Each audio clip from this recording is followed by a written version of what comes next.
Welcome, everybody. We are videoing this as an experiment, so don't worry. I don't think any of you are going to show up on it or anything. If you say anything, you may be heard. That's about it. Welcome. I know many of you are here for extra credit, and that's fine. We appreciate the instructors helping us out, getting you involved in things. We're talking today about managing your time, which, how many of you have a problem with that? Do I have an issue with managing your time? Like, what happens? You get to the end of the week and wonder where it went? How many of you have a test tomorrow you haven't studied for it yet?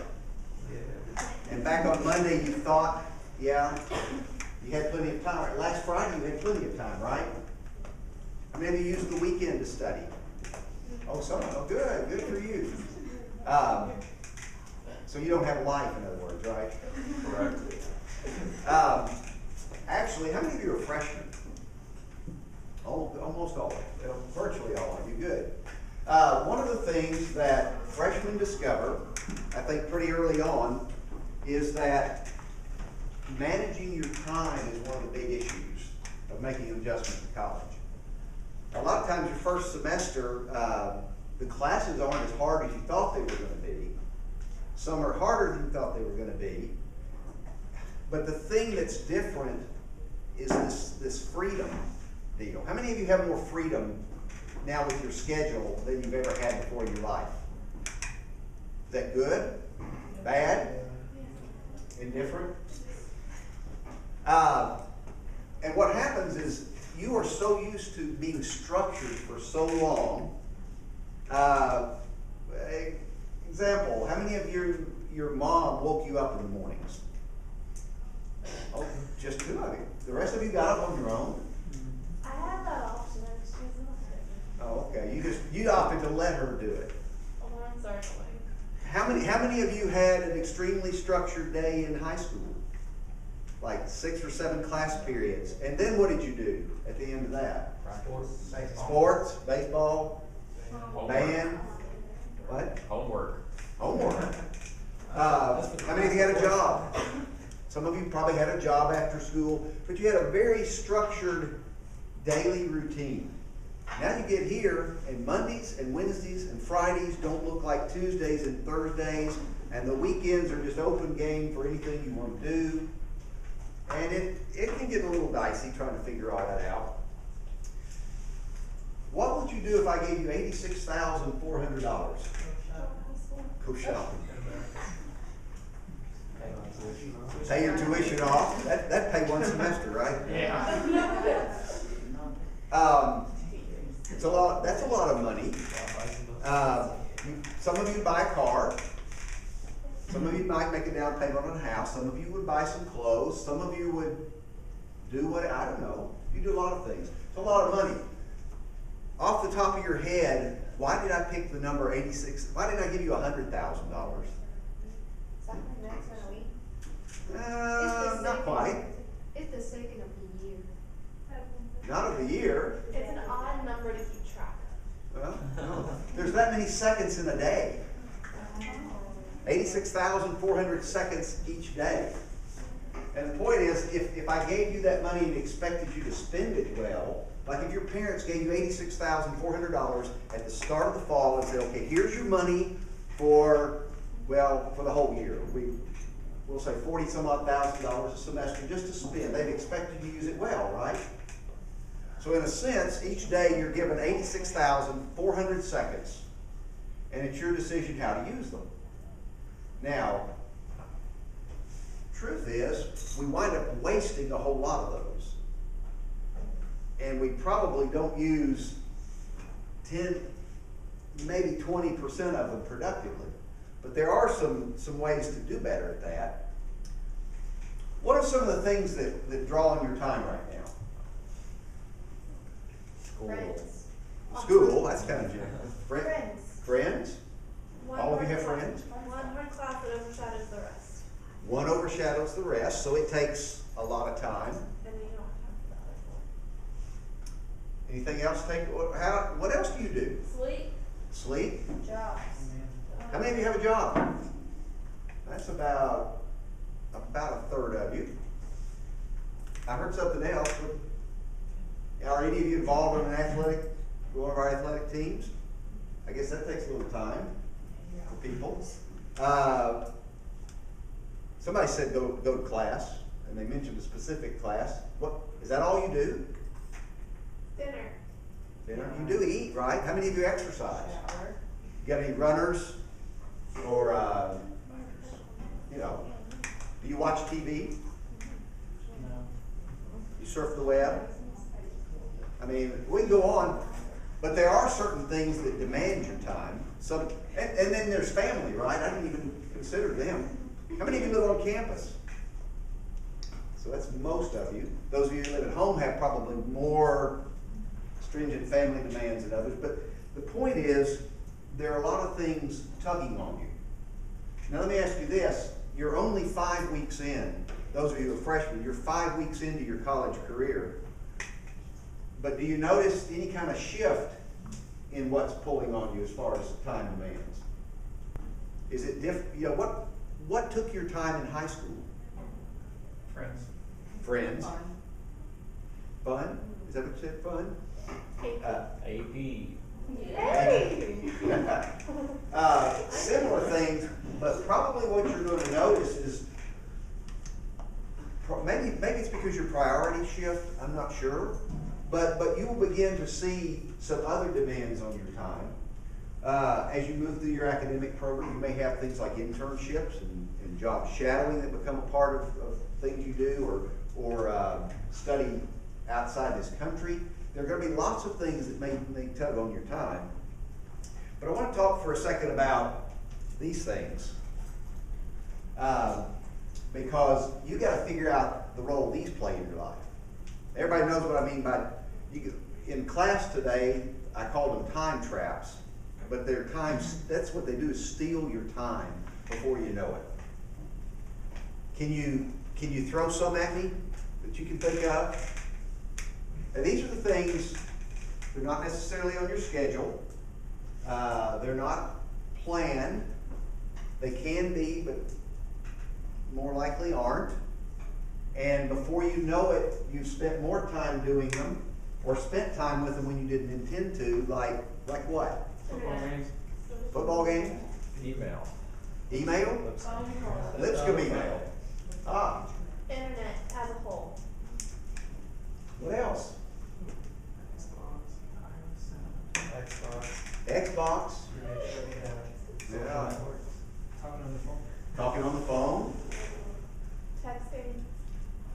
What was that one? Texting. Oh, texting. How many texts do you send per day? 2 Did you see that thing?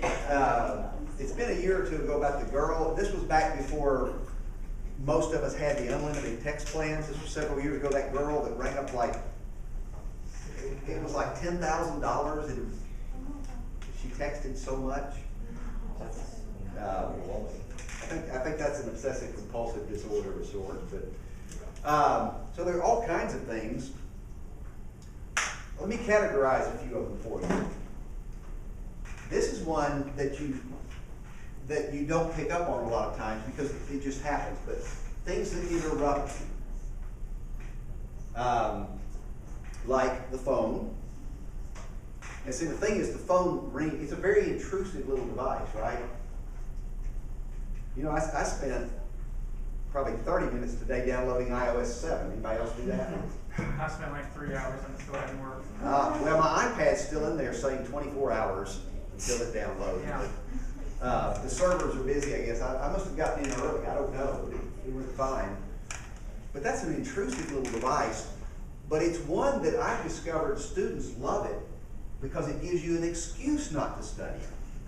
Because if ring is no longer the right, if it sounds off, then you have to look at it, right? And depending on whose face is on there, you have to answer it, right? Or if you get your little, I don't know what your little sound is for your text messages. Mine's a little telegraph thing. If that goes off, you have to grab it, see who it is, and answer it. And you might be right in the middle of a critical paragraph in that biology textbook. It's like, oh, wait a minute. Now what happens? Now you answer the phone and you talk for how long? If it's me, 30 seconds. I don't like talking on the phone.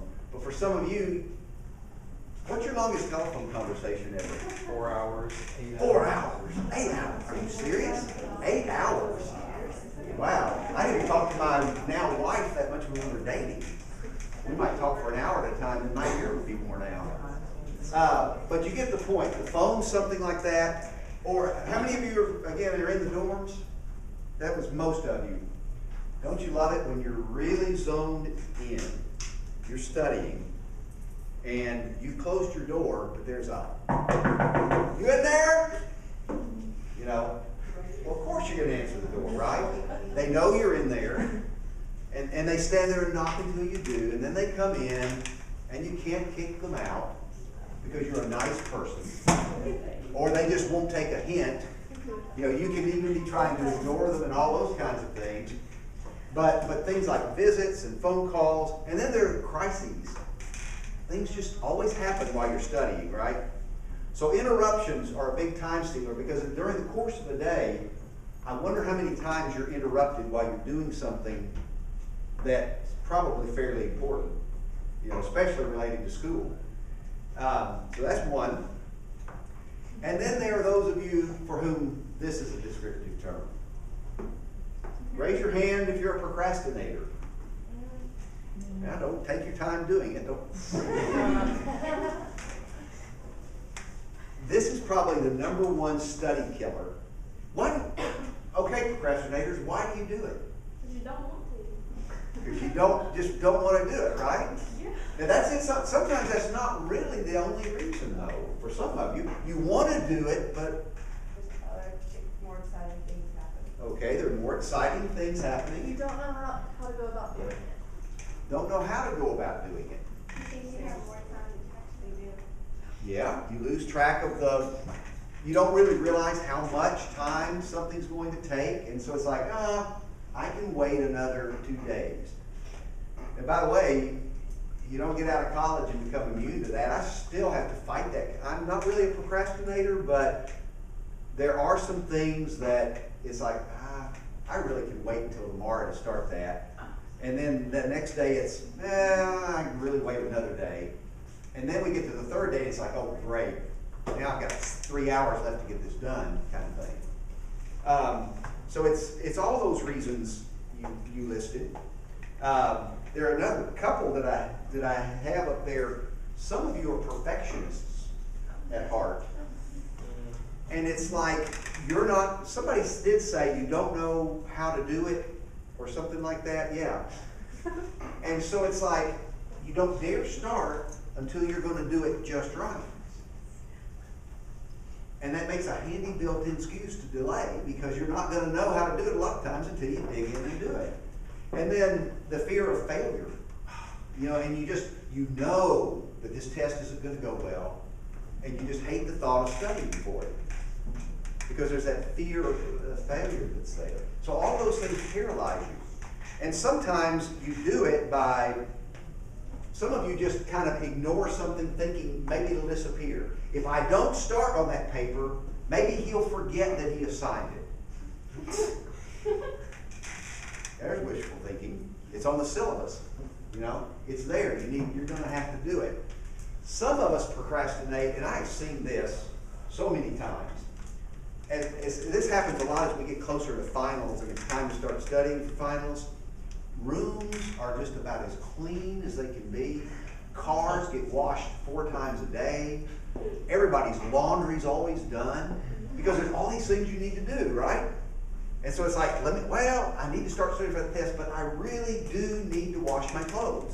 So let me wash my clothes first, then I'll start studying for the test. Get your clothes washed. Well, I really need to straighten up my room. So let me take about an hour, then I'll start studying for the test. Then I need to get, the I need to's just keep piling up and piling up to the point where, you don't get it done. or you don't get started until it's way too late. And then for some of you, procrastination actually takes place while you're doing whatever it is you don't like to do. It's like when you write a paper, and research papers happen in phases, sort of. You got your research, and then you write, and then you kind of do the finish work. A lot of people get stuck in that research phase because they hate the writing part so much. I just need a few more facts. Let me spend another day in the library, or let me spend another day online. I'll start writing tomorrow. And so they wind up actually writing the paper the night before it's due. Got tons of research, got tons of resources and all that good stuff. To get a grip on procrastination,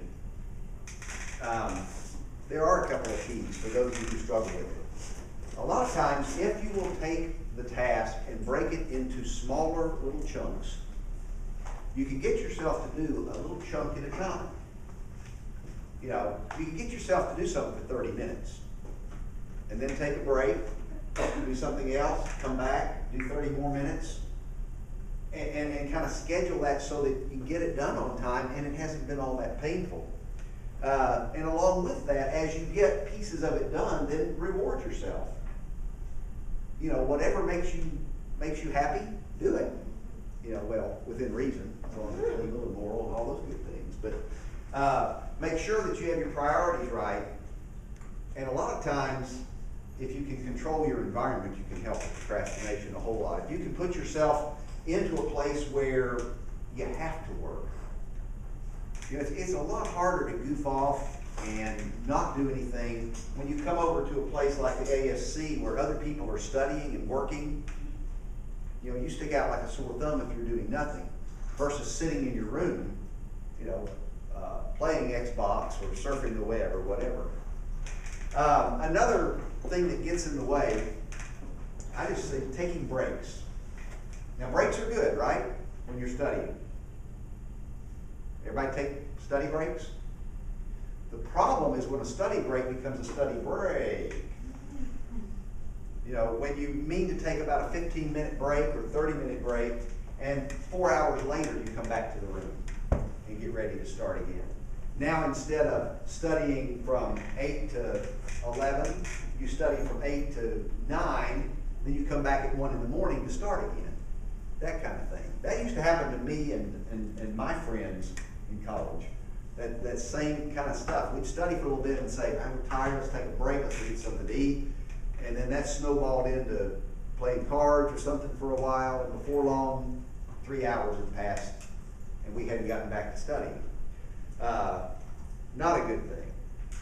And then there's the tyranny of the urgent. This has to do with those priorities. Folks who struggle a lot of times with managing their time don't have a grip on what really matters.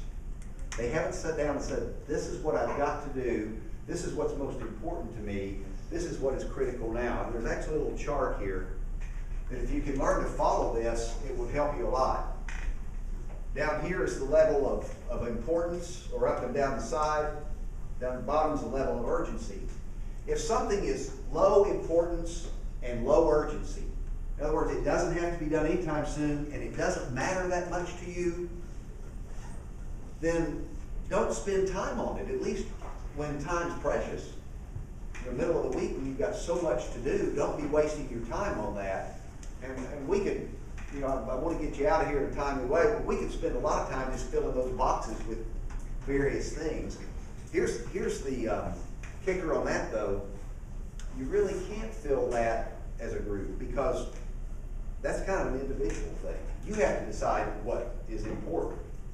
And in many cases, you decide what's urgent. Not always, that's dictated for you. If it's low importance, but it's very, very urgent, I mean, it's something that really does need to get done, but it just doesn't matter that much to you, then you just hurry up and do it. And you may not necessarily do the best job at it. You just are getting it done because it's got to be done. You're responsible for it or whatever. It's urgent, but it's not that important. Now, if it's high in importance, but very low urgency. In other words, it really does matter to you, but maybe there's not a deadline. Okay? Or maybe the deadline's several weeks away, or maybe it's done in stages and you just have a little bit to do at a time, so the urgency factor's not there. Then, you know, you want to take your time, work on it. Take your time working on it, do it carefully, do it well, because it's important. But you've got, you know, you don't have to move at a fast pace. And then finally, if it's very, very important, if it's very, very urgent, then you need to get on it, but you need to work very hard and you need to be very, very thorough in how you do it. And it's painstaking. And those are the things that are most critical. And it's obvious you just kind of move around the box that way, make an S in terms of priorities. There could be some other things that steal your time. Some of you don't know how to say no. Is that any of you? Anytime your friends ask you to do something or want your help with something, whatever, you say you're there. You're a Mr. or Miss Yes. You're a Mr. or Miss Reliable. And sometimes it's not doing a task. Maybe it's just having fun or whatever. You just can't say no. And so before long, you don't have any time left for yourself. Some of you are just disorganized. You're totally disorganized. You don't know how to do a calendar. You don't know how to organize your resources. When you sit down to study, everything's chaotic. We're actually going to have a session next week on taking advantage of your study sessions and making sure you get the most out of them and make them productive. And the byproduct of that is you don't have to spend as long studying if you do it right. Now, let me just make some suggestions here and to end. The first step in managing your time well is to know how you spend it. Many of you in this room have no clue how much time you spend doing anything in a given week. And I gave a class today an assignment for the next 48 hours to monitor their behaviors and keep a time log and keep up with what they do when. And we're going to compare it. I asked them to guess at how much time they spend doing stuff. And then Monday we're going to compare and just see, okay, you thought you spent this amount of time sleeping. How much time do you actually spend sleeping? But what you probably need to do, if time management really is a struggle for you right now as a freshman, you need to start by analyzing how you're spending your time. How much time are you studying? How much time are you sleeping? How much time are you spending with friends? How much time are you online? How much time are you texting? How much time are you tweeting? How much time are you on Facebook or Pinterest? Oh, so I heard so. How many of you are Pinterest people? Somebody mentioned that in class. Everybody know what Pinterest is? You guys better not. What's that? A wonderful, wonderful thing. A wonderful, wonderful thing. I will say, I told my class this. I did hear somebody was joking with. There was a guy that how many of you guys know what Pinterest is? No. Y'all like Pinterest? No. Oh, okay, good.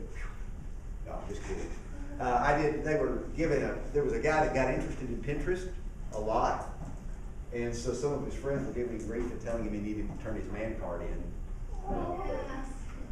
But Pinterest is, my wife does that, and we're sitting in the living room often, and I look over and she's over there with her computer. I say, what are you doing? Pinterest. And an hour later, what are you doing now? Pinterest. She gets absorbed in that stuff, and it's one of those things. But you need to analyze how you're spending your time. And then, after you figure out how you're spending it, then you need to figure out how you need to spend it, and you need to maybe schedule yourself some. Now, I got some general thoughts up there. I want to highlight one. Making a schedule, using a calendar, using your phone or whatever, it's not all about just putting in your tasks and the work you have to do. I think it's very important that you schedule in fun and relaxation. And later in life, if you're a married person with children, that you schedule time in for your family. Well, now you need to schedule time for your family probably. It probably wouldn't hurt for you to schedule in a time to call your mom or your dad or your sister or your brother or that cousin you're close to. That's an important part of your life. And so when we talk about scheduling effectively, we mean including all of your life. But don't try to do too much here's the thing about doing it in scheduled form, is as you begin to make a calendar, you start realizing when you're doing too much. You take a look at it and say, good grief, the day is full. I can't fit anything else in here. And yet, here's this thing that's urgent and important, I've got to do it. Where am I going to put it? What has to go? And so this idea of learning to schedule really does matter. How many of you do some kind of, you use your phone? Oh, no. No? I just had it in my hand. What? I just had it in my hand. Oh, how many of you use your phone? A lot of you? A paper planner? Yeah. You know, I think that's a good thing, personally. Nothing wrong with your phone, nothing wrong with using, the calendar and stuff on your phone. But personally, I find the paper thing a lot easier to use, and I don't forget things as often, whether I set an alarm or not. I don't know, there's something about the paper. It's kind of like taking notes in class. I know some of you are typers. I can't do it that way. I have to take my notes and then retype them later. There's something about writing that's easier. I don't know, but that again, we come down to personal preference there. Now, let me give you a step-by-step approach, and this is what I would like to leave with you, to getting a grip on your semester. And even if you have a grip, it's still a good plan. It's still a good way to try it for the future. It's basically, you start with a master plan, you break that down into a weekly schedule, and then you have a daily calendar, a daily to-do list, or however you want to label it.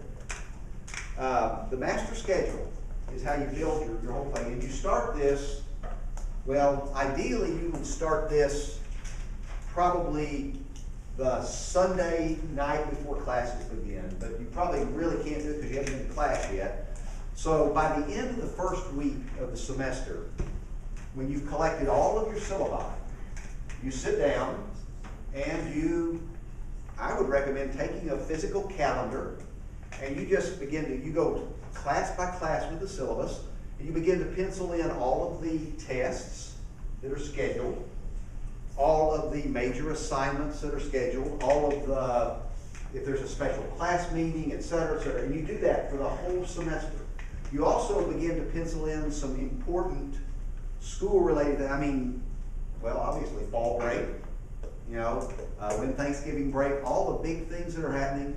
If you're going to be pledging a club in that particular semester, you'll go ahead and put in when Pledge Week is and the different responsibilities for that. Everything major, especially related to the academics, you pencil in on this master 3 month. It's basically going to be about a 3-month calendar. It would be, August. We go into December, so you probably would have to use August, September, October, November, December, 5 paper monthly calendars there to do it. But you just sort of create this big thing you can put on your wall, actually. And that's your master calendar for the semester. You also need to put in any weddings you're going to be in, or your own if you're getting married, so you don't forget that. All those kinds of, if you're involved still with your church at home and there's a retreat that you're going to go to, what weekend is that? Get that in on that master calendar. This is your major event thing. Now you can step back and look at it, and you can see a flow for your semester right there. And you can already begin to see which weeks are going to be crazy. You can see what assignments you need to get started on here so that you've got them done, because you've got 3 other things due that same week. And it allows you to begin to get your mindset around how you need to structure your semester and how you're going to need to prepare. Then there's the weekly schedule. And what I would suggest you do is each Sunday afternoon or Sunday evening, you sit down with that master, and you take a look at that master calendar, and you have a calendar that's a week, and you pull off every major thing off that master calendar that goes into that week and plug it in. Then you begin to fill into that everyday life. Okay, when are you going to eat that week? I don't mean down to the hour necessarily, but if you're, if you have, if you're a runner like I am, what days are you going to run?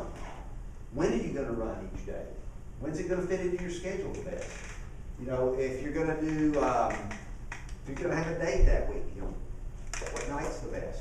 You know, you begin to fill your weekend that way with the things that have to happen. You begin to put your class times in there. Don't forget those; they matter. But that's when you plug those in. So now, at the end of that Sunday afternoon, you can sit down and look at that, and you see how your week is going to shape up. Now you see which days are absolutely nuts. You see which days you could agree to meet a friend for dinner. Because you don't really have a whole lot the next day that's that urgent, so you could afford to spend a couple of hours with a friend. You can see, you know, a little bit what maybe is being forecast for your weekend and all that kind of stuff. Be sure as you make your weekly calendar, this is where you need to build in some rest time. And I think you need to schedule your sleep. You know, how much sleep do you guys need? 8 hours. 8? 8 to 9. 8 to 9? Midnight. Just midnight? As long as you're mid, you say midnight? Oh, sorry. I thought you said what time do you go to bed? Oh, I mean, how many hours you need? Oh, 7 hours. Okay. Anybody get by on 5? No. I can get by, but I don't prefer it. After a while, even though you feel invincible, it will catch up to you, I promise. You know, about that 4th or 5th day of 4 hours of sleep, you begin to drag a little bit. And for some of you, it's worse than that. Some of you, one day, a 4 hour sleep and you're dead meat the next day. That's a real personal biorhythm kind of thing that you've got to work out. But I think as you do your weekly schedule, you kind of pinpoint the times when you're committed to getting to bed so you get the sleep that you need. And if you do this thing right, you realize you don't have to have any all-nighters. You don't have to have any cram sessions and all that kind of stuff if you do this the way you should. Then there's the daily schedule. And basically what you do, probably best done the night before, but if you get up early enough in the morning, you sit down, take a look at your weekly calendar, and you just write down the things you have to do that day and when they have to be done. And that's what you carry around with you so you don't forget to do anything. You don't forget to go to class, you know, which, any of you forgotten to go to a class? Slept through class. Slept through class. That's about the same. Because you didn't get enough sleep, right? But you don't forget to meet that friend you promised to meet. You don't forget that you're supposed to go by Professor So-and-so's office at 3:30 to meet with him about the paper, to talk about it. You know, that kind of stuff. And so you have that with you, and then at the end of the day, you've done everything, you toss it, whatever. Bottom line, figure out what matters, make those your priorities, find the time to do them. Use this semester as a learning experience about yourself in college and how a schedule will work well for you. Be sure to avoid marathon study times as you do this. You know, talk about scheduling. What should be the maximum amount of time you study at one setting? 45 minutes. 45 minutes. Okay. Kind of like 30 minutes. 30? And then a break. And then a break. Any of you tried a 4-hour study session? 5 hours? I've done a 7 before. Doesn't work well, does it? No. Long about 30 minutes to an hour, you're toast, and the rest of the time is wasted often. Again, if you do this right, you can set yourself up for those 30, 45, 1 minute, 1 hour type of study sessions. You just have to place them at the right place and have enough of them, and have them be strategic. And be aware of your prime time. Some of you are morning people, some of you function best in the afternoon, and some of you are night people. How many morning people do we have? Okay, and by morning I mean 6:30, 7 o'clock morning. You know, are you still morning people? Yeah. Okay. How many of you are night people? You stay up? Okay. Is that, now let me ask you that though, is that truly when you do your best? Is that when you're the most focused and the most alert? What if you're like sporadic? Then you're in trouble. It really does work better if you can figure out when your best time is. I know when Wendy's.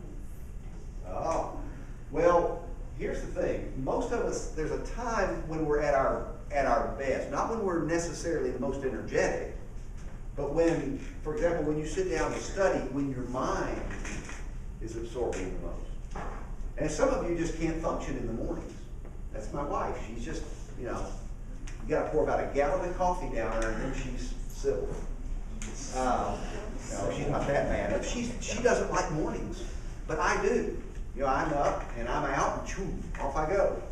I also like late night. I'm kind of unusual that way. See, you have wins. Huh? You have wins. Well, no, I'm just kind of like here all the time, I guess. Afternoons is when I'm tired. I get, like right now, I'm tired. And that's just, we all have that. You've got to figure out what yours is. That's the point I'm trying to make there. Figure out what yours is and let it work for you. Anybody got any questions or anything? Again, we appreciate you being here. There's another one tomorrow on test taking, but it's just about full. I think there might be 1 or 2 seats left to be reserved. You can send an email to academic advising to see if we have it. Have a great afternoon. Thank you again.